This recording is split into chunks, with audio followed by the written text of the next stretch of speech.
Good morning of all. कैसे चल रहा है सबका क्लास? ठीक ठाक सबका? तो फिर से हम लोग जो है सो एक क्लास 11th के नए वीडियो के साथ मैं आप सबका प्रवीण कुमार पांडे और क्लास 11th का सेट थ्योरी चैप्टर जो है सो हम लोगों का लगभग कंप्लीट ही हो चुका है ना। वो एक छोटा सा टॉपिक रहा है तो वो धीरे धीरे है ना वो भी कंप्लीट हो जाएगा।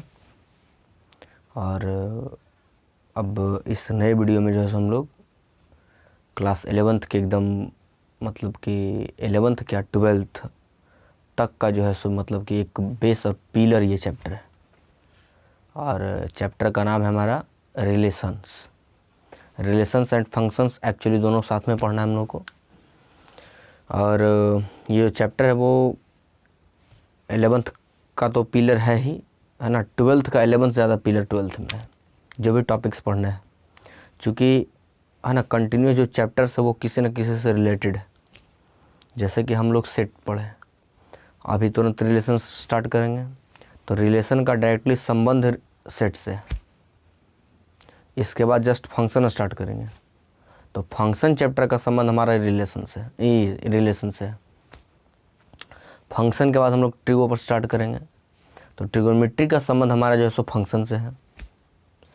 फिर ट्रिगो के स्टार्ट हम लोग के बाद जो स्टार्ट करेंगे लिमिट का संबंध ट्रिगो से कर सकता है ना। ट्रिगो से तो फंक्शन से हो सकता है ऑब्वियसली। फिर उसके बाद लिमिट के बाद जो है सो डिफरेंशिएशन स्टार्ट होगा। डिफरेंशिएशन का रिलेशन किससे? लिमिट से। लिमिट का ट्रिगो से, ट्रिगो का फंक्शन से, फंक्शन का रिलेशन से, रिलेशन का सेट से। और फिर जो है सो डिफरेंशिएशन के बाद क्लास 12th में जाने के बाद फिर से हम लोगों का स्टार्ट होगा रिलेशंस फंक्शंस कंटिन्यू है ना। फिर जो है सो पूरा डेरिवेटिव्स पढ़ना है सारा। फिर एओडी पढ़ना है, एप्लीकेशन ऑफ डेरिवेटिव्स।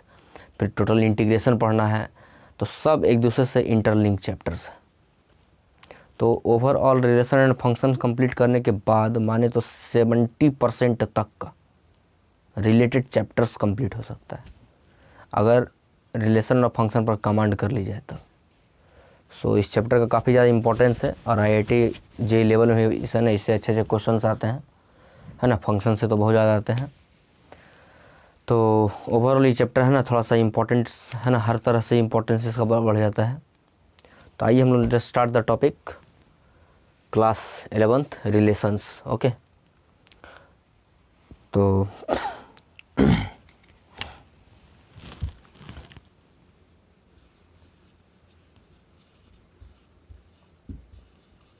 रिलेशंस है ना। पूरे टॉपिक का नाम है relations and functions, but I will start only relations. Okay, इस रिलेशन वर्ड से लगभग हम लोग परिचित है ना। रिलेशन वर्ड से लगभग हम लोग परिचित हैं। जैसे कि रिलेशन को हिंदी में हम कह सकते हैं संबंध। संबंध हमारी डेली लाइफ में है ना, हम लोग को हर दिन कोई ना कोई संबंध देखने को मिलता है ना। भाई बहन है ना, माँ बाप, फूफा फूफी, जो भी है सारा संबंध हमारे ना रिलेटिव जो भी है, जो हम लोग नॉर्मल देखते हैं डेली लाइफ में, तो वो हमारे डेली लाइफ का ना डेली का संबंध है। अब वो संबंध और ये जो हम लोग पढ़ेंगे मतलब कि अपना संबंध मैथ्स का संबंध है। तो मैथ के संबंध और वो संबंध में थोड़ा सा अंतर पड़ जाएगा। यहाँ हम लोग मैथ का रिलेशन देखेंगे, किसका रिलेशन किससे है ना, किस चीज़ का रिलेशन किससे है, कहाँ से हम किस चीज़ को कैसे जोड़ेंगे, सारा का सारा रिलेशन हमारा जो है सो एक अलग टाइप का होगा है ना।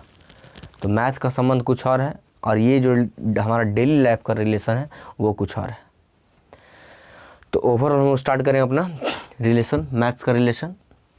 और इस मैथ्स के रिलेशन में हम लोग जब स्टार्ट करेंगे तो यहाँ पर एक से एक बातें देखने को मिलेगी है ना। तो सबसे पहले इसका जो स्टार्टिंग है, इसको स्टार्ट करने से पहले मुझे एक छोटा सा एक पॉइंट लेके चलना है जो कि हम लोग बचपन से पढ़ते हैं। थोड़ा सा कुछ है ना, देख लेते हैं। दिस पॉइंट बी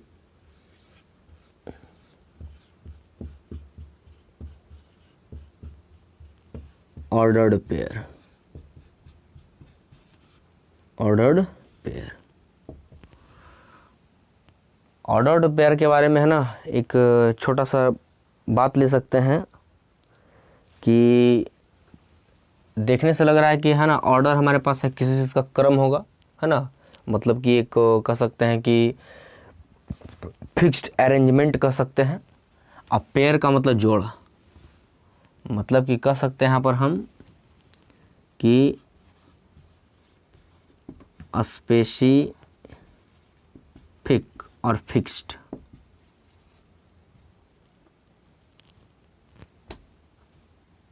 स्पेसिफिक और फिक्स्ड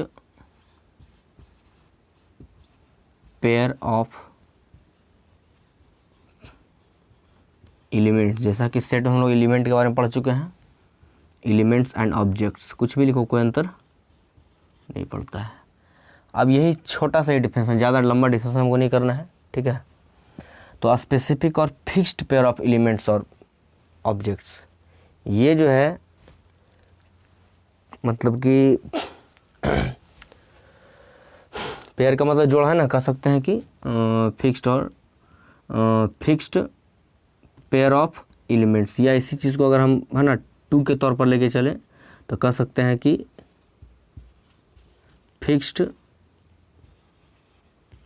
ऑर्डर, यहाँ ऑर्डर लिखना पड़ेगा ना, order pair, order pair of 2 elements, है ना। तो फिक्स्ड ऑर्डर ऑफ 2 एलिमेंट्स भी कर सकते हैं, या तो ये कहो या स्पेसिफिक और फिक्स्ड पेयर ऑफ, इसको हटा दो, ऑर्डर की जरूरत नहीं है, स्पेसिफिक पेयर ऑफ एलिमेंट्स कह दे, या ऐसी चीज़ को हम लोग बोलते हैं फिक्स्ड ऑर्डर ऑफ 2 एलिमेंट्स, मतलब 2 एलिमेंट का जो फिक्स्ड ऑर्डर है वही हमारा ऑर्डर्ड पेयर कहलाता है। इसका सबसे बेटर एग्जांपल क्लास 10th में हम लोग या 9th में पढ़ चुके हैं, कोऑर्डिनेट ज्योमेट्री जो पढ़े थे कि कार्टेशियन प्लेन हम लोग लेके चले थे, यानी एग्जांपल के तौर पर वी कैन राइट हियर कि कोऑर्डिनेट पॉइंट्स इन 2D, है ना, 2 डायमेंशनल ज्योमेट्री, है ना। प्लेन कह सकते हैं आप लोग इसके बदले, है ना, छोटा सा बात प्लेन, ठीक है।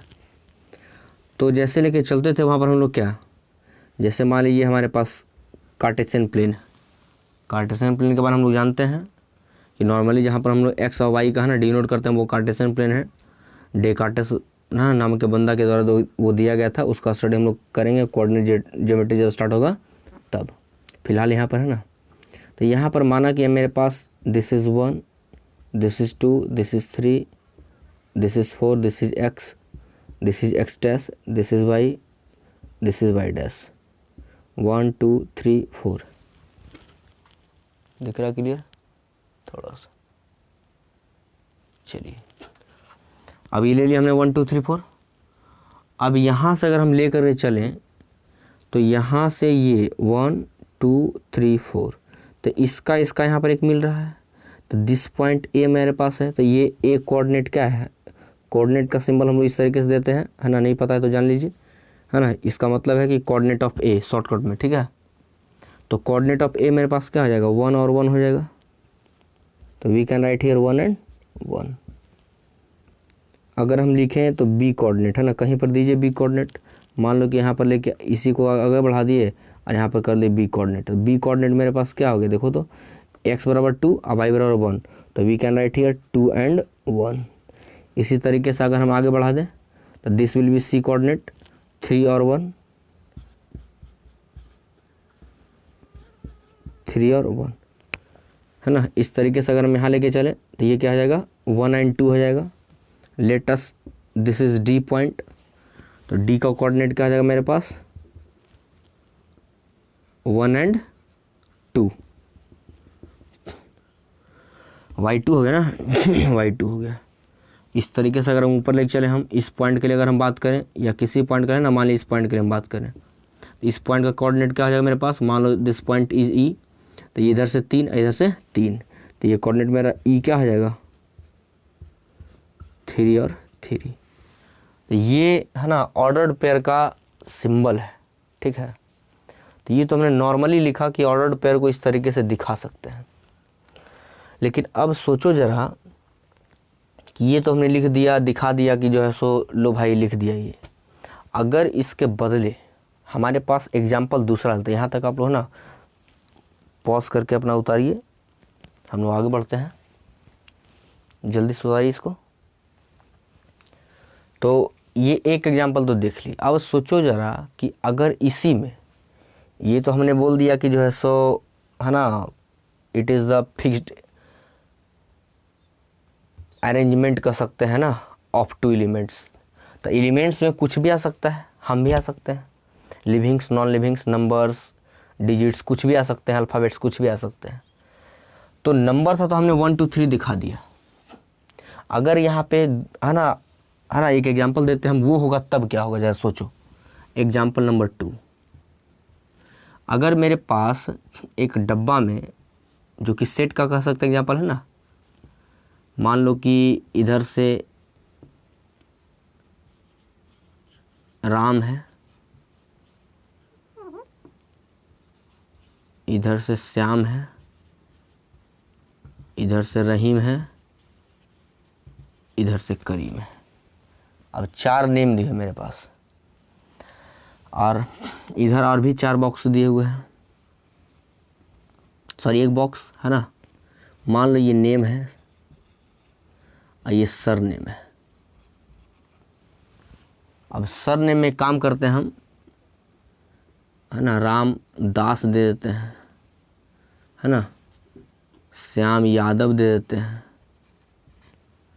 रहीम खान दे देते हैं, और करीम पठान दे देते हैं। इस तरीके से हम लिख दिए।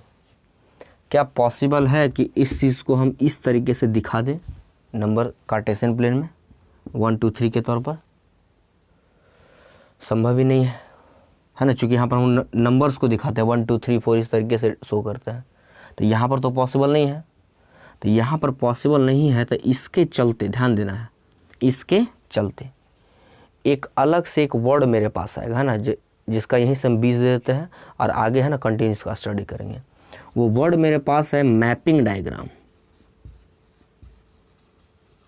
मैपिंग,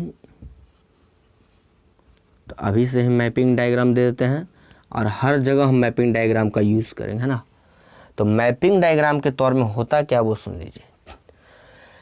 चूँकि मुझे एक ऑर्डर्ड पेयर देना है, एक फिक्स्ड अरेंजमेंट देना है, किसका अरेंजमेंट किससे है, तो हम एक काम करते हैं, मैपिंग डायग्राम में 2 इक्लिप्स लेते हैं ना। इलिप्स जो पढ़े हम लोग, है ना, सुना हुआ इलिप्स का नाम, है ना, सर्कल इस तरीके से और इलिप्स इस तरीके से ना, दीर्घवृत्त होता है, ये वृत्त होता है। तो ये सर्कल है, ये इलिप्स है, तो हम लोग इलिप्स टाइप कर लेते हैं सिंबल, ध्यान रखना इस चीज़ को। तो 2 इलिप्स लेते हैं, इसमें मान लिया जाए ये नेम का बॉक्स है, और ये जो इलिप्स है वो सर नेम का बॉक्स है। दैट मीन्स मान लिया इसका नाम ए है, इसका नाम बी है, मान लिया है ना। इसमें कौन कौन है, इसमें राम है, श्याम है, इसमें रहीम है, और इसमें करीम है।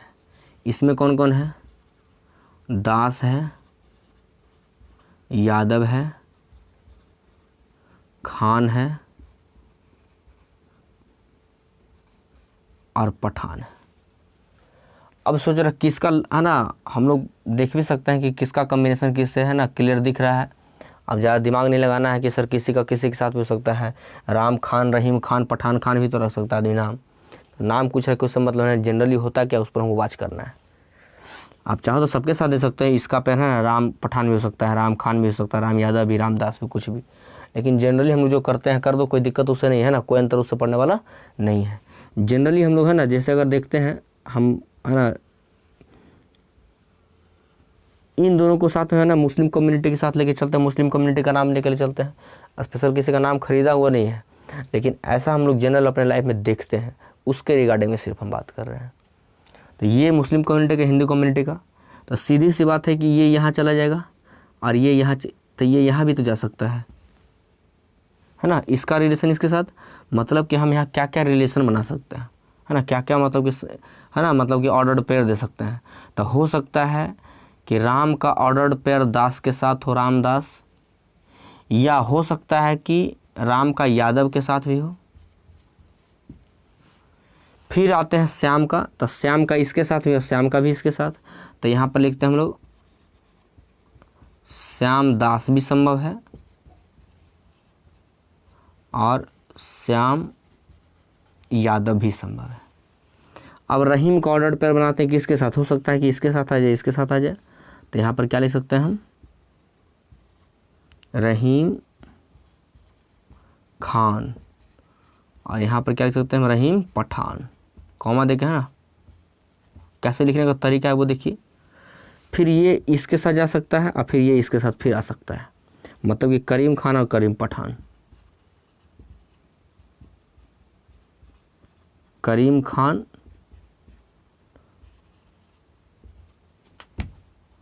और करीम, कॉमा के साथ बीच में है ना, करीम पठान।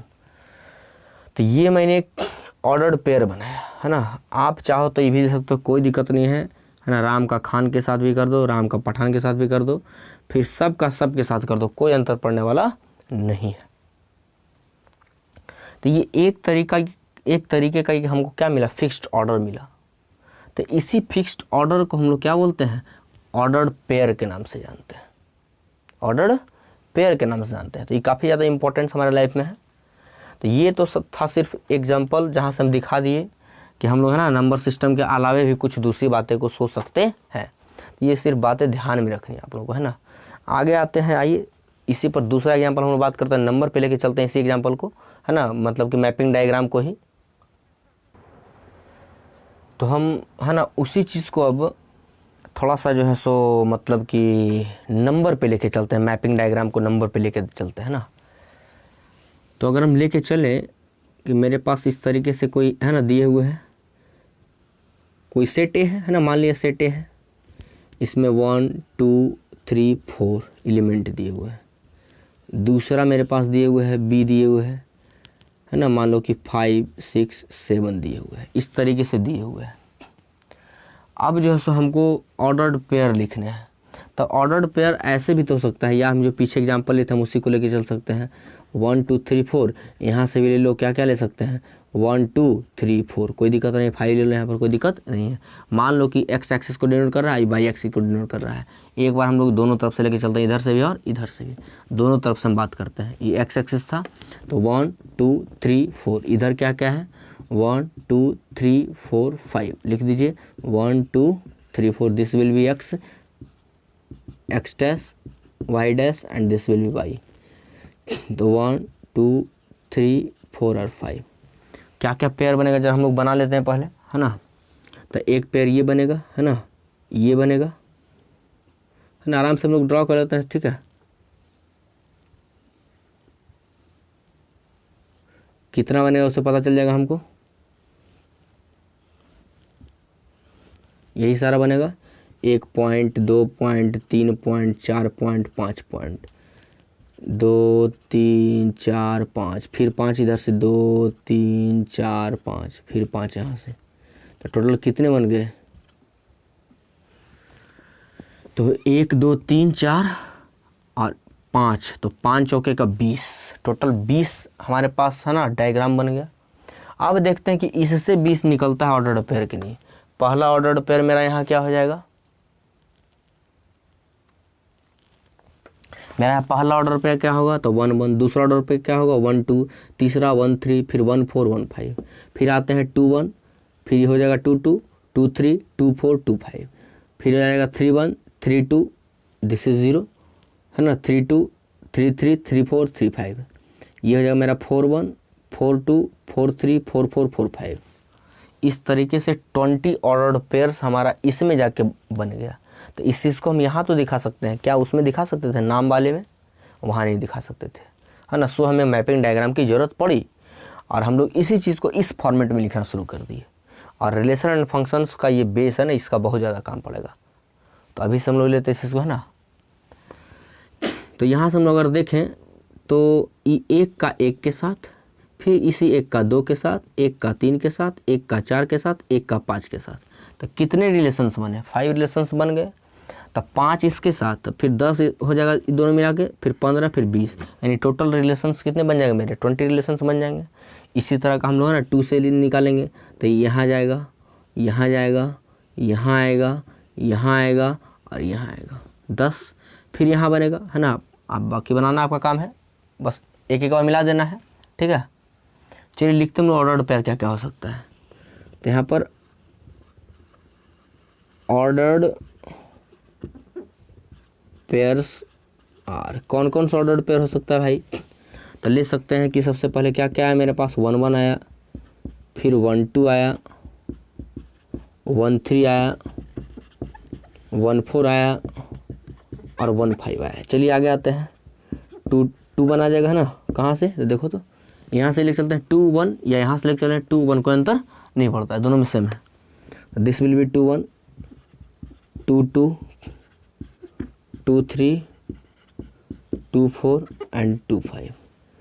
यहाँ से हो जाएगा 3 1, 3 2, 3 3, 3 4 3 5,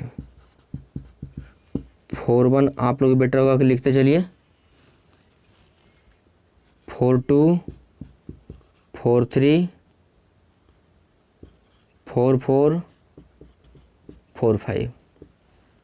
यहाँ है मेरे पास 5 5 नहीं ना, 4 ही तक है ना। तो देखिए, तो 5 5 5 5, टोटल 20 एलिमेंट्स हमारा तैयार हो गया, है ना। नीचे दिखा देंगे ना, लास्ट में देख लेंगे हम लोग क्या लिखा हुआ है। खुद से ना लिख लो, है ना, कोई बड़ी चीज़ नहीं है। थोड़ा सा ऊपर बताना है हमको, इसे नीचे नहीं कर रहे हैं, कर देंगे नीचे। तो ये इस तरीके से मेरा ऑर्डर्ड पेयर तैयार हो गया। अब जब ये ऑर्डर्ड पेयर तैयार हुआ तो, है ना, 20 ऑर्डर्स पेयर तैयार हो गए। तो यहाँ पर हम एक चीज़ वॉच करते हैं ना, चूँकि है ना जब हम लोग पढ़ते हैं तो एक ही चीज़ निकालने का प्रयास करते हैं कि देखते हैं कि उस, है ना, मतलब कि जो रिजल्ट पढ़े हैं या जिसको हम पढ़े हैं उसमें, है ना, मैथ्स में होता क्या है कि वहाँ पर हम लोग को रिजल्ट निकालने का प्रयास करना चाहिए। और सब में और इसमें अंतर यही है कि अगर हम नॉर्मली सिर्फ फार्मूला पढ़ के उसको छोड़ दिए तो फार्मूला तक ही रह जाएगा, आगे कभी ना दिमाग बढ़ेगा और ना मैथ बढ़ेगा। उसको अगर आपके माइंड को डेवलप करना है तो दो काम करना है। पहला काम तो ये करना है कि फार्मूला यूज़ की, अच्छी बात है। अब फार्मूला के बाद अपना दिमाग लगाना शुरू करो कि वहाँ पर क्या हम करें कि मेरा कुछ अच्छा रिजल्ट आ जाए, है ना, मतलब कि एक बेटर हम, मतलब कि दे सके, आउटपुट दे सके मैथ्स में। तो उसके ज़्यादा थिंक करना पड़ेगा, उस क्वेश्चन पे थिंक करना पड़ेगा। अब आप एक क्वेश्चन बनाए, सो गए, चलो भाई एक क्वेश्चन बन गया, 1 मिनट में कहानी खत्म। अब ऐसा बात नहीं है, अगर उस चीज़ पे कमांड पाना है तो उस क्वेश्चन को आप 2-3 बार बनाइए, बार बार बनाइए। जितना बार बनाओगे उतना ज़्यादा क्वेश्चन पे कमांड होगा, और जितना क्वेश्चन पे कमांड होगा उतना ज़्यादा आप जल्दी सॉल्व कर पाओगे, है ना, उतना ज़्यादा क्लियर होगा टॉपिक, तब जा कर के वो, है ना, अपने मुट्ठी में आता है मैथ्स। तो वही काम को यहाँ करना है। देखो ज़रा, हम क्या देख रहे हैं यहाँ, है ना, 1 2 3 4 था, तब ना कोई, है ना, मतलब कि मेरे पास मतलब हेजिटेशन, एक थोड़ा सा प्रॉब्लम आ गया। लेकिन सोचो ज़रा कि, है ना, हम थोड़ा एक कंपेयर करते हैं, गौर से सुनना ज़रा। यहाँ पे अगर हम, ध्यान देना, इसको मिटा दें, इसको मिटा दें, और इसके बाद हम लिख दें क्या, 6 7 8 और 9, कोई अंतर। और यहाँ पे हम थोड़ा सा, है ना, इस तरीके से याद होगा, है ना, डिस्क्रीट करके हम लोग लिखते हैं। क्लास 9th में ग्राफ जो लोग पढ़े होंगे, तो जब हम लोग गैप कर देते हैं एक ही बार बहुत सारे, है ना, मतलब कि वो नंबर्स को कोऑर्डिनेट पर, तो हम लोग बीच में एक इस टाइप का एक सिंबल दे देते हैं, है ना। तो सिंबल हम लोग दे दिए, और यहाँ पर स्टार्ट क्या कर दिए हम लोग, कहाँ से स्टार्ट है, 6 7 8 9। अब जब ये होगा तो यहाँ से बदल जाएगा, यहाँ पर क्या क्या हो जाएगा, खाली ये बदल जाएगा ना, 6 6 6 6 6। यहाँ से क्या जाएगा मेरे पास, 7 7। आप एग्जाम्पल वो भी ले सकते थे जो हमने अभी दिया, ये भी ले सकते हैं, दिया। इस तरीके से 2 एग्जाम्पल एक ही साथ, है ना, एक गोली में 2 शिकार। 7 8 ना हो जाएगा आपकी, 8 हो जाएगा, फिर 8 8 8 8 और 8, फिर हो जाएगा मेरा ये 9 9 9 9 और ये 9। चलिए, तो यहाँ से हम एक रिजल्ट क्या पा रहे हैं, यहाँ से रिजल्ट एकदम क्लियर दिखेगा, है ना। आइए, क्लियर रिजल्ट हमको क्या दिख रहा है कि यहाँ पर 6 है, ध्यान देना ज़रा, 6 6 6, मतलब हम जहाँ भी बात करें तो फर्स्ट एलिमेंट जहाँ भी है तो हमेशा एक्स एक्सिस वाला है, ध्यान दीजिए ज़रा, जहाँ भी है ना, फर्स्ट एलिमेंट जहाँ भी है एक्स एक्सिस वाला, जहाँ आप उठा लो, मतलब कि हमेशा जो फर्स्ट एलिमेंट होगा, कोई फर्स्ट एलिमेंट उठा लो ना, फर्स्ट एलिमेंट हमेशा क्या होगा, किसी एक सर्टेन ग्रुप से होगा। यहाँ पर ग्रुप मेरा ए है या एक्स एक्सिस है, तो हम लोग इसकी बात नहीं कर रहे हैं, हम लोग इसको लेकर अक्सर चलेंगे ना, इसको माइंड में रखो, इसको है ना ध्यान दो, अच्छी बात है, लेकिन इसके अकॉर्डिंग में इसको हमको तैयार करना है। तो ये जो है रिलेटेड किससे है, रिलेटेड टू ए, और जो इसका सेकेंड पेयर है ये वाला, ध्यान दो सब में देखो तो 1 1 1 है ना, इसमें है 2 2 2 3 3 3 4 4 4 5 5 5, तो मेरा जो सेकंड वाला एलिमेंट है उसका रिलेशन किससे है, second element related to B. तो यहाँ से एक रिजल्ट मेरे पास निकला कि हमेशा जो फर्स्ट कॉम्बिनेशन होगा वो हमेशा और हमेशा किससे रिलेटेड होगा, फर्स्ट वाला ए ग्रुप से हो, ए से होगा, और सेकंड वाला हमेशा बी से होगा, हमेशा, कोई भी ऑर्डर्ड पेयर उठा लो। अब ये ऑर्डर्ड पेयर जब हमने उठाया तो यहाँ से है ना, मतलब कि ऑर्डर्ड पेयर के बारे में एक छोटा सा एक पॉइंट निकालते हैं। पॉइंट क्या निकालते हैं वो सुनिए ज़रा गौर से, है ना, ये भी थोड़ा सा है ना एक मैथमेटिकल फॉर्मेट, हमेशा हम जहाँ भी जो चीज़ पढ़ाते हैं उसका मैथमेटिकल फॉर्मेट लिखते हैं।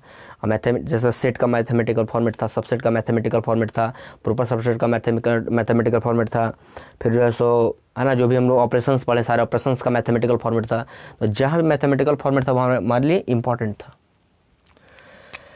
तो यहाँ पर हम मानते हैं कि चलिए ये सबको भूल जाते हैं ना, याद रखो सबको, है ना, याद सबको रखो, भूलते भी जाओ, पढ़ते चलो, भूलते जाओ, पढ़ते चलो, भूलते जाओ ना। यहाँ पर मान लो सब के बदले हम ए एलिमेंट देते हैं ना, ए स्मॉल ए देते हैं, और इसमें है ना सब के बदले जो है ए है, सब के बदले बी है। तो ए का मतलब कोई भी एलिमेंट है ना, ए के बदले 1 ले लो, 2 ले लो, 3 ले लो, कोई दिक्कत नहीं है। यानी ए का रिलेशन मेरा ए से लेते हैं और बी का जो है बी से लेते हैं, मतलब ऑर्डर्ड पेयर का एक हम लोग मैथमेटिकल फॉर्मेट, स्टैंडर्ड फॉर्म लिख रहे हैं। पूछा जाएगा कि what is the standard form of ordered pair, then we can write the topic which I have just write, okay. तो यहाँ से अगर हम लिखें, देखो तो जरा, ए का रिलेशन ए से, बी का रिलेशन बी से, मतलब कि मेरे पास एक पेयर बनेगा ना, ध्यान देना है, नोट करके इसको है ना वहीं पर उतारना है, जस्ट ऑर्डर्ड पेयर जहाँ पर आप लोग उतारोगे डिफिनेशन उसके नीचे, कि ए बी इस तरीके से ऑर्डर्ड पेयर है कि ए का रिलेशन है ना सेट ए से है, सीधी सी बात है जो बात बताएं हम, अब बी का रिलेशन किससे है, बी से है, और इसको आराम से बंद कर दीजिए ना। ये एक स्टैंडर्ड फॉर्मेट हो गया मेरा ऑर्डर्ड पेयर को लिखने का। चलिए जल्दी से इसको उतारिए, है ना, जितना फास्ट हो सके यहाँ तक। तो अभी तक हम लोग जो है एग्जाम्पल देख लिए, मतलब कि ऑर्डर्ड पेयर का सारा ओवरऑल एग्जाम्पल देख लिए।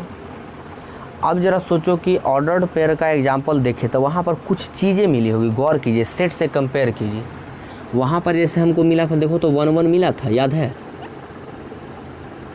2 2 2 मिला था, है ना, 1 2 भी मिला होगा, और 2 1 भी मिला होगा, है ना। उतार पीछे वाला जाके उतारिए और बात कीजिए, है ना, ये सारा बात मिला होगा। तो अब सोचो ज़रा कि क्या ये बातें सेट में हो रही थी, सेट में हम लोग 2 एलिमेंट को मिला के लिखते एक तरीके से ना, तो क्या ये बातें सेट में हो रही थी।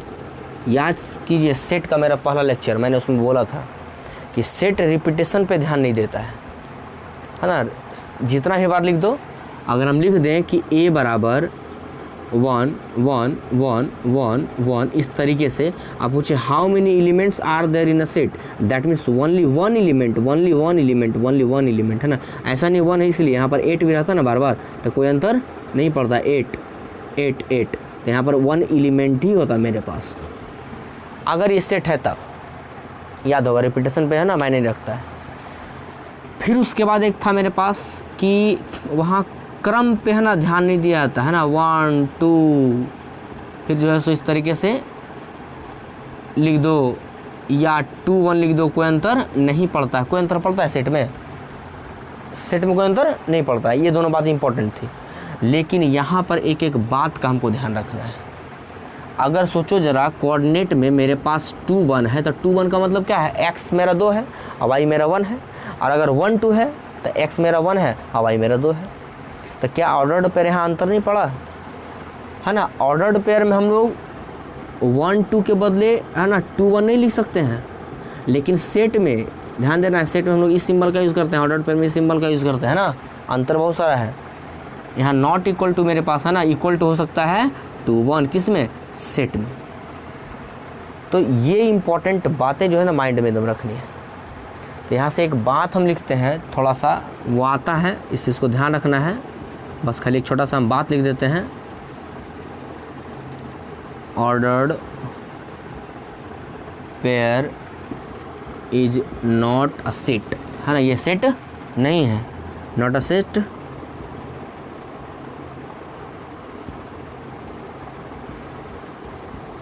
कंसिस्टिंग ऑफ 2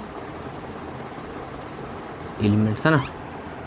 चूँकि दोनों में अंतर है, मतलब यहाँ से एक है ना, ये बातें आप लिख सकते हैं। अगर आपसे पूछ दिया जाए what is the difference between ordered pair and a set, तो वहाँ से हम लिख सकते हैं कि ordered pair is not a set consisting of 2 elements, है ना। और ये सभी रीजन लिख सकते हैं ना। अगर डिफरेंस पूछा है तो it denotes with the help of curly bracket and it denote with the help of small bracket, ये सब सारा है ना, छोटे छोटे सब बात है, खाली ध्यान रखना है। तो है ना, इसको उतार लीजिए थोड़ा सा, हम लोग आगे बढ़ते हैं। अब है ना ये ओवरऑल कंप्लीट। अब है ना ऑर्डर्ड पेयर में ही 1 2 बातें और है पढ़नी, है ना। ये मेरा पूरा लेक्चर ऑर्डर्ड पेयर का ही होगा, रिलेशन का ही इंट्रो कर सकते हैं इसको हम लोग। इसी में एक पॉइंट लिखिए, इक्वलिटी ऑफ ऑर्डर्ड पेयर्स, है ना। मतलब कि 2 ऑर्डर्ड पेयर कब इक्वल होंगे, किस कंडीशन में इक्वल होंगे। तो उसका एक छोटा सा खाली ध्यान रखना है कि अगर मेरे पास A1 नाम का एक ऑर्डर पेयर और यहाँ से B1 ले लो, है ना, A1 B1, ये x को डिनोट करेगा, ये y को, यानी कि फर्स्ट एलिमेंट सेकंड एलिमेंट, ठीक है, ध्यान रखना है ये सब बात। ये फर्स्ट एलिमेंट, ये सेकंड एलिमेंट इक्वल होगा यानी कि A2 और B2 के कब। तो उसके पीछे सिर्फ एक ही रीज़न है, जब A1 बराबर A2 हो जाए। ध्यान देना, A1 बराबर A2 एंड B1 बराबर B2 हो जाए। बस यही एक रीज़न है ना, जिस वक्त वो जो है सो बराबर हो जाएगा। हम लोग एक एग्जाम्पल लेते हैं जल्दी से, आइए। तो इस एग्जाम्पल के द्वारा हम लोग ना देखते हैं, आगे बढ़ाते हैं बात को। अब यहाँ से अगर हम देखें तो देखो तो ज़रा, ये अभी इस फॉर्मेट में आ रहा है मेरे पास A1, ये पूरा मेरा A1, ये पूरा B1, ठीक है, और ये पूरा A2 है, ये मेरा B2। तो यहाँ सिंपल सी बात कहा जा रहा है कि A1 B1 equal to A2 B2 कब होगा, जब A1 बराबर A2, यानी ये इसके बराबर और ये इसके बराबर, यानी इसका फर्स्ट एलिमेंट इसके फर्स्ट एलिमेंट के बराबर और इसका सेकंड एलिमेंट इसके सेकंड एलिमेंट के बराबर। तो आइए हम लोग इसके फर्स्ट को इसके फर्स्ट के इक्वेट कर देते हैं, इसको इसके साथ और इसको जो है सो इसके साथ। तो कर दीजिए आराम से इक्वेट, है ना, आराम से। तो लिखिए सॉल्यूशन में इसका 3a - 2 इक्वल टू क्या आ जाएगा, 2a - 1। यहाँ से हम लोग लिखते हैं फिर b + 3 is equal to 3, 3 3 cancel हो जाएगा, मतलब कि b इक्वल टू 0। यहाँ से आइए हम लोग आगे, तो ये मेरा इधर आ जाएगा, तो ये हो जाएगा मेरे पास 3 में से a गया तो मेरा a बच जाएगा, अब -2 हो जाएगा, +1 है ना, 1 हो जाएगा, मतलब कि a इज इक्वल टू 1 और b इज इक्वल टू 0। तो ये जो है सो मेरा निकल गया है ना आकर के, मतलब कि एक सॉल्यूशन। तो इस टाइप से अगर क्वेश्चन हो तो हम लोग बनाएंगे, है ना। अब एक छोटा सा और बात ध्यान रखते हैं ना, ठीक है, इसको स्क्रीनशॉट लीजिए जल्दी से। नीचे b इज इक्वल टू 0 लिखा हुआ है, a इज इक्वल टू 1 है। आगे हम लोग इसका है ना एक बात और, ऑर्डर्ड पेयर में ही एक छोटा सा बात और है, वो ये है कि कहीं कहीं आता है क्वेश्चन इस टाइप का। एनसीईआरटी में एक क्वेश्चन दिए हुए हैं, अपना बनाओगे आप लोग जा करके, हम सिर्फ हिंट करते हैं उसके बारे में। एक होता है ऑर्डर्ड पेयर के बाद होता है ORDERD, ऑर्डर ट्रिपलेट होता है। तो अभी डुप्लेट था मेरा, है ना, 2 था, अब 3 आएगा तो ट्रिपलेट हो जाएगा। और 3 के लिए करना क्या है वो सुनिए ज़रा। अगर ABC है ना, 3 एलिमेंट एक साथ एकदम ऑर्डर में हो, फिक्स है, इसके लिए अगर 3 सेट मेरे पास है ना, ध्यान देना है, ये A है, ये B है, ये C है, तो ये हमेशा A इसके लिए आएगा, B इसके लिए आएगा, C इसके लिए आएगा। जैसा कि हम तुरंत बात कर रहे थे AB में A इसके लिए, B इसके लिए, तो ये फिक्स है, कभी हिले डुलेगा नहीं। यहाँ से अगर हम ले लें, है ना, एग्जाम्पल अगर हम ले लें, तो हम ले लें, अगर हम लेते हैं किसी का नाम, लेते हैं राम कुमार यादव, है ना, आराम से राम कुमार यादव, तो फिक्स है ना, राम यादव कुमार थोड़े लिखते हैं, तो है ना, फिक्स ये कि है ना, ऑर्डर्ड पेयर इसका फिक्स है कि इस तरीके से हमको मिडिल नेम सर नेम इससे सारा नाम लेके चलना, इस तरीके से हमको, है ना। उसके बाद इसका सबसे बेस्ट एग्जांपल ये तो मैंने दे दिया, है ना, ये फार्मूला भी एक तरीके से बैठ गया, माइंड में रखो। इसका सबसे बेस्ट एग्जांपल हम देते हैं जो मेरे डेली लाइफ में है, वो है ना, हम लोग पढ़ेंगे 3 कोऑर्डिनेट ज्योमेट्री में, कि अगर इस तरीके से, है ना, इस तरीके से मेरे पास आ रहा हो कोई, this is x, this is y और दिस इज़ कोई z हो, 3 प्लेन हो मेरे पास, 3 प्लेन को हम लोग ऐसे दिखाते हैं 3D प्लेन में, पढ़ा जाएगा इस चीज़ के बारे में। तो जैसे x y है ना, ये मेरे पास x y है, ठीक है, और z को अगर दिखाना है तो z को हम लोग यहीं पर दिखा देंगे, है ना, z ऊपर आ जाएगा, तो ये x axis, y axis, z axis, तो इसको यहाँ पर दिखाने के लिए, है ना, इस चीज़ को, है ना, ध्यान देना है, ये हम x y दिखा दिए, x दिखा दिए, y दिखा दिए, लेकिन ये z वाला जो आगे आ रहा है, जो आगे दिख रहा है, ये आगे वाला, इसको दिखाने के लिए हम z ले लिए ना आगे, यहाँ पर आगे नहीं निकाल सकते हैं मार्कर से, तो इसको हम लोग आगे ले लिए ना, इस तरीके से दिखा दिए। खैर वो बात ध्यान रखनी है अपना, तो z ले लिए। तो इसके लिए अगर कोई पॉइंट हम यहाँ पर देते हैं, तो मान लो कि x y और z है, तो ये जो मेरा फिक्स है कि x का रिलेशन, या अगर हम यहाँ पर देते हैं ABC देते हैं, तो A का रिलेशन किस से, x एक्सिस से, B का रिलेशन किस से, y एक्सिस से, और C का रिलेशन किस से, z एक्सिस से। ये फिक्स है, कभी बदलेगा नहीं। तो इसी टाइप का जो रिलेशन बनता है, जिसका हम लोग पढ़ेंगे डिटेल से, इसको ऑर्डर ट्रिपलेट बोलते हैं। तो कहीं कहीं अगर आ जाए तो बस इसका ध्यान रखना है।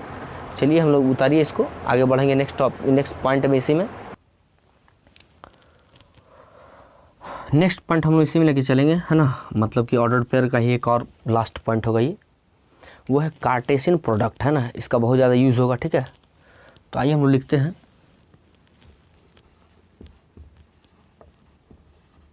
Cartesian product. कार्टेशियन प्रोडक्ट, है ना, हम लोग नॉर्मली हम लोग पढ़ चुके हैं, है ना, वो कार्टेशियन प्लेन के बारे में, है ना, x एक्सिस y एक्सिस जो है ना आके मिलता है, पॉइंट जो लेते हैं हम लोग, जिसका अभी डिटेल किए थे। तो कार्टेशियन प्रोडक्ट में एक्चुअली होता क्या है कि अगर हम मान लें कि let A and B are 2 sets, है ना, let A and B are, माना कि A और B 2 सेट मेरे पास हैं इस तरीके से, this is A and this is B। मान लो कि इसमें A एलिमेंट है, इसमें B एलिमेंट है, तो लिखते हैं and A belongs to A and क्या लिखें, B belongs to B, then set of all possible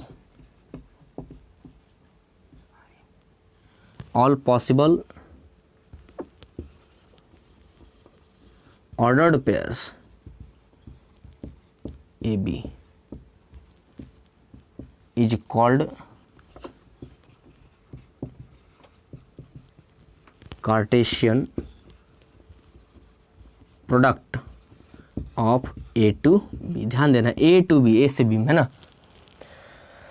तो ये एक इम्पॉर्टेंट बात लिखा मैंने, है ना, कि let A and B are 2 sets and A belongs to A and B belongs to B, है ना, मतलब A का कोई मेंबर ये है, B का कोई मेंबर भी है, और तब जो है so the set of all possible ordered pairs of AB, है ना, AB जो मेरा बनेगा, सॉरी ये B है ना, वो जो बनेगा called Cartesian product of A to B. ये इसका एक छोटा सा डेफिनेशन है। अगर इसको हम लोग इसके मैथमेटिकल फॉर्मेट में बात करें और इसको अगर मैथमेटिकल फॉर्मेट में लिखा जाए तो we can write here that is करके यहाँ पर हम लिख सकते हैं कि क्या लिख सकते हैं कि ए क्रॉस बी, इसको हम लोग क्रॉस प्रोडक्ट भी बोलते हैं, ध्यान रखना है, ठीक है। हालांकि वेक्टर में पढ़ना वो अलग क्रॉस प्रोडक्ट है, ये अलग है, ये मैथ्स का बात है, वो भी कार्टेशियन प्रोडक्ट की बात है, इसको हम लोग क्रॉस प्रोडक्ट भी कहीं कहीं बोलते हैं, बात ध्यान रखनी है, ठीक है। ए क्रॉस बी अगर लिखना है या इसी को बोलते हैं Cartesian product of A and B, या इसी को डायरेक्ट बोलो ए क्रॉस बी, कोई अंतर नहीं पड़ता है।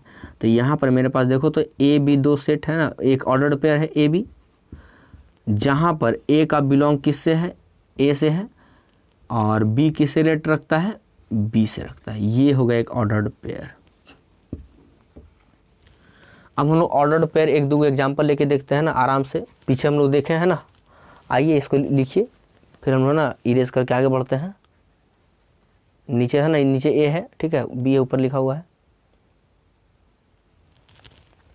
एक एग्जांपल हम लेते हैं, एग्जांपल के तौर पर let A is equal to 1 2 3 और बी इज इक्वल टू कुछ भी ले लो है ना 4 5 6, थोड़ा छोटा लेते हैं ना, 4 5 बहुत। अब यहाँ से अगर हम लेके चले तो 1 2 3 और 4 5 जो लिखा हुआ है, तो यहाँ पर हमको निकालना है A cross B, A cross B. तो उसके सबसे पहले करो क्या कि ए बना लो, बी बना लो, यहाँ 1 2 3 दे दो, मैपिंग डायग्राम है ना, 4 दे दो, 5 दे दो, है ना। आराम से देखो तो अगर हम करना है तो 1 का 4 के साथ, 1 का 5 के साथ, 2 का 4 के साथ, 2 का 5 के साथ, 3 का 4 के साथ, 3 का 5 के साथ आराम से लिख दो, है ना, ए क्रॉस बी। देखो तो हम यहाँ लिख सकते हैं कि 1 4 हो सकता है, फिर 1 5 हो सकता है, फिर 2 4 हो सकता है, 2 5 हो सकता है, फिर जो सो 3 4 हो सकता है और 3 5 हो सकता है। तो सोचो जरा, अगर पूछा जाए number of A cross B कितना हुआ तो कितना हो गया, 3 इसमें 2 इसमें, तो 3 2 6 है, 1 2 3 4 5 6, 1 2 3 4 5 6। तो we can write here 3 × 2 is equal to 6। ऐसे ही अगर number of A cross B निकालना रहे, इसमें अगर m एलिमेंट हो जाए, इसमें n एलिमेंट हो जाए टोटल, है ना, तो क्या हम लिख सकते हैं, m × n लिख सकते हैं। जब a में कितने element, a has m elements and b has n elements, इतना बात ध्यान रखना है। उसमें क्रॉस प्रोडक्ट की संख्या जो हो जाएगी, है ना, वो हो जाएगी m × n के बराबर। अब इसके बाद एक कंडीशन हम लेकर के चलते हैं कि ज़रा b क्रॉस a निकालते हैं, है ना। नीचे स्पेस पूरा है, आइए लेते हैं b क्रॉस a। तो निकालो ज़रा b क्रॉस a क्या होगा। तो b क्रॉस a उल्टा लेके चलना है ना, 4 का 1 2 और 3 के साथ, तो पहले 4 1 हो जाएगा, ध्यान दो ज़रा, फिर 4 2 हो जाएगा, चूँकि b का a के साथ करना है, अभी a का b के साथ था, अब b का a के साथ करना है ना, दिस इज़ a और दिस इज़ b, तो है ना, फिर 4 1, फिर क्या आ जाएगा 4 2, फिर क्या आ जाएगा 4 3। अब लिखते हैं आगे 5 1, फिर हो जाएगा 5 1 5 2 और 5 3, फिर लिखते हैं बस, और क्या है ना, तो 1 2 3 4 5 6 हो गया। अब जाके मिलाते हैं, देखो ज़रा 1 4, तो यहाँ 4 1 है, 1 5 5 1 है ना, 2 4 देखो 4 2 है, 2 5 तो यहाँ पर क्या है 5 2 है, 3 4 तो देखो 4 3 है, 3 5 तो यहाँ पर 5 3, कहाँ 5 3 है, 5 5 5 3 है। तो एलिमेंट तो मिल रहा है लेकिन अपोजिट, है ना, वो क्या मिल रहा है, अपोजिट मिल रहा है ना, वो प्लेस चेंज, ऑर्डर पेयर जो है वो ए का बी और बी का ए हो गया है। तो यहाँ से हमको एक रिजल्ट निकला कि अगर हम यहाँ से एक रिजल्ट निकालें तो रिजल्ट मेरा हो सकता है कि A cross B not equal to B cross A. क्या ये बात हमेशा संभव है, सोच के देखो जरा। नहीं, ये बात हमेशा संभव नहीं है। तो हर बात को याद रखना है। ये था मेरा रिजल्ट नंबर 1, ये मेरा है रिजल्ट नंबर 2। तो सब रिजल्ट हम लोग है ना एग्जाम्पल लेते जाएंगे, पढ़ते जाएंगे, लेते जाएंगे, पढ़ते जाएंगे। ऐसा नहीं कि पहले हम रिजल्ट लिख दिए और बाद में धीरे धीरे करके लिखा रहे हैं, ऐसा नहीं है। आराम से करते चलो, क्या क्या पॉसिबल है, क्या क्या पॉसिबल है, यही मैथ है ना। मैथ का मतलब ये ना पॉसिबिलिटी ढूंढो, क्या ढूंढे, क्या करें है ना, किस तरीके से हम अपना एक हाइपोथेसिस निकालें, क्या सोचें, तो अपने तरीके से लिखे चलना है। पढ़ो हर का, लेकिन करो अपने, है ना। जब मैथ्स में जब करना शुरू करते हो करो अपने मन से वहाँ पे। तो जब A cross B B cross से बराबर नहीं है, लेकिन सोचो ज़रा, सोचो क्या सोचना है। सोचना ये है कि सोचने के लिए है ना यहाँ तक उतारिए, फिर हम आगे बताते हैं कि कब बराबर होगा। यहाँ तक तो बराबर नहीं हुआ, लेकिन हम इसको बराबर करके दिखाएंगे, है ना। चलिए यहाँ तक स्क्रीनशॉट लीजिए, हम लोग आगे बढ़ते हैं। या जो भी करना पॉज करना अपना, उतारिए इसको पॉज करके। आगे हम लोग एग्जाम्पल लेते हैं। किस तरीके का एग्जाम्पल, थोड़ा सा खाली एग्जाम्पल बदलेंगे। अगर हम यहाँ ले लें, ध्यान दो जरा कि है ना फर्स्ट वाला जो मेरा A था डायरेक्ट लेते हैं, A बराबर 1 2 3 लेते हैं, और यहाँ B बराबर भी हम 1 2 3 ही ले लेते हैं। तो सोचो तो ज़रा, A क्रॉस B मेरा क्या हो जाएगा, 1 1 1 2 लेना, थोड़ा कम एलिमेंट है ना, बेटर रहेगा। 1 1 1 2, फिर हो जाएगा 2 1 और 2 2। अब इसका B क्रॉस A निकालते हैं, तब इधर से, तो फिर 1 1, फिर इसका ई दोनों के साथ, है ना, फिर क्या हो जाएगा 1 2, फिर क्या हो जाएगा मेरे पास अब 2 का 1 के साथ, तो हो जाएगा 2 1 और फिर 2 2। देखो तो दोनों बराबर नहीं है, सेम बराबर नहीं है, एकदम डिट्टो है। तो 3 एलिमेंट लेगा, फिर वही चीज़ रिजल्ट निकलेगा। तब A cross B not equal to B cross A, ये तो बात सही चलिए भाई, लेकिन हमेशा नहीं, हमेशा नहीं। तो यहीं पर लिखते हैं बट, आप नीचे लिखोगे ना but A cross B is equal to B cross A कब, लिखो कंडीशन दो, when A is equal to B, यानी A B के बराबर हो जाए तब एक कंडीशन होगा। तो यहाँ से हम लोग रिजल्ट निकालते जा रहे हैं, लिखते जा रहे हैं, लिखते जा रहे हैं, लिखते जा रहे हैं, लिखते जा रहे हैं, रिजल्ट निकालते जा रहे हैं। चलिए इसको उतारिए जल्दी से एकदम फटाक से, बहुत ही बेटर रिजल्ट सब है। और इसके है ना तुरंत बाद जो है सो हम लोग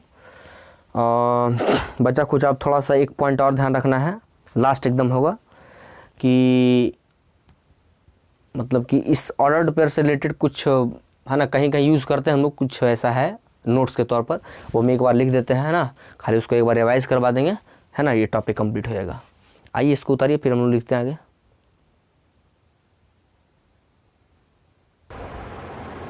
तो ये हमारा है ना इम्पोर्टेंट रिजल्ट्स हैं, ठीक है, और ये काफ़ी ज़्यादा काम देगा। एक बार स्क्रीनशॉट ले लीजिए पहले, फिर हम डिटेल करेंगे, मिटा भी सकते कहीं से भी। चलिए तो स्टार्ट करते हैं। ना सर एकदम नॉर्मल है, नॉर्मल प्रूविंग है, बहुत आराम से आप लोग प्रूव कर सकते हो। देखो ज़रा, यहाँ पर है A cross B union C, है ना, क्रॉस वाला काम था। पीछे हम लोग जो सेट वाला काम किया है ना, बहुत आराम से प्रूव कर सकता है। ध्यान देना कि खाली डिस्ट्रीब्यूटिव लॉ खाली फॉलो करना बस, और डिस्ट्रीब्यूटिव लॉ को हम लोग कैसे प्रूव करते हैं हम पीछे दिखा चुके हैं ना।